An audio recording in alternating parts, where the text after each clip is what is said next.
नमस्कार दोस्तों, अगर आप भी अपने क्रेडिट कार्ड के माया जाल में फंस चुके हैं और हर महीने 3.5 से 4% का ब्याज आप दे रहे हैं क्योंकि आपने क्रेडिट कार्ड से उधार लिया हुआ है, तो दोस्तों आज आपको इस वीडियो में बताएंगे कि आप उस माया जाल से कैसे निकल सकते हैं। और उसका रास्ता सिर्फ एक ही है, वो है पर्सनल लोन। अब दोस्तों पर्सनल लोन लेने का आपने सोच तो लिया, लेकिन आपको पर्सनल लोन लेकर क्या आपको क्रेडिट कार्ड के ड्यूज खत्म करने चाहिए या नहीं करने चाहिए, और अगर आपको पर्सनल लोन लेना है तो वो आपको कहाँ पर अप्लाई करना है ताकि आपको फायदा हो अपने क्रेडिट कार्ड के ड्यूज खत्म करने में। तो दोस्तों ये सारी चीजें आज हम इस वीडियो में बात करेंगे, लेकिन दोस्तों उससे पहले आप इस चैनल को जरूर सब्सक्राइब कर लीजिए और शुरू करते हैं इस वीडियो को।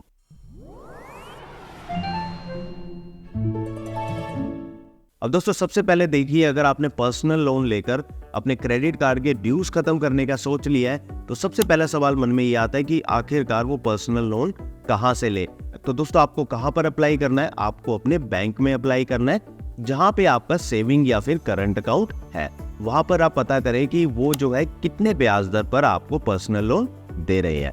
अगर आपको वहां पर ब्याज दर आपको 14 से 15% के बीच में मिल रहा है या फिर 18% तक भी मिल रहा है, तो भी आप देखिए कि जहां पर आप 30 से 40% का ब्याज अपने क्रेडिट कार्ड कंपनी को दे रहे हैं, वहीं पर आप जो है 15 से 18% पे पर्सनल लोन ले लेते हैं, तो आपको जो है यहाँ पर जो भी 12 से 15% का जो भी आपको ब्याज में फायदा हो रहा है वो आपको फायदा होने वाला है।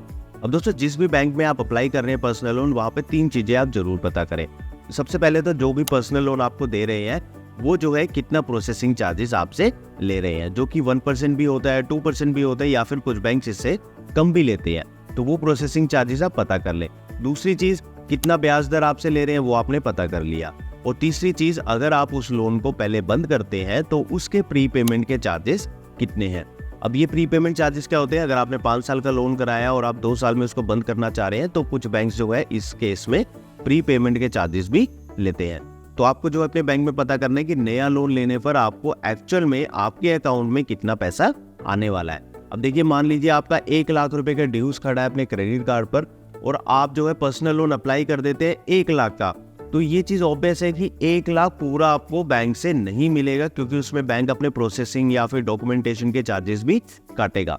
तो आपको बैंक से पता करना है कि मेरे अकाउंट में कितना बैलेंस आएगा, ताकि आपके पास उतना फंड अवेलेबल हो कि आप अपने क्रेडिट कार्ड के जितने भी ड्यूज है वो इकट्ठा पे कर सके। अब दोस्तों ये सारे तरीके हैं और ये सारी चीजें हैं जो कि आपको ध्यान रखनी है, लेकिन दोस्तों इसमें आखिरी चीज जो आपको ध्यान रखनी है वो ये है कि जब भी आप क्रेडिट कार्ड के ड्यूज अपने पे करते हैं, क्रेडिट कार्ड कंपनी आपकी लिमिट बढ़ाने का मौका आपको देती है।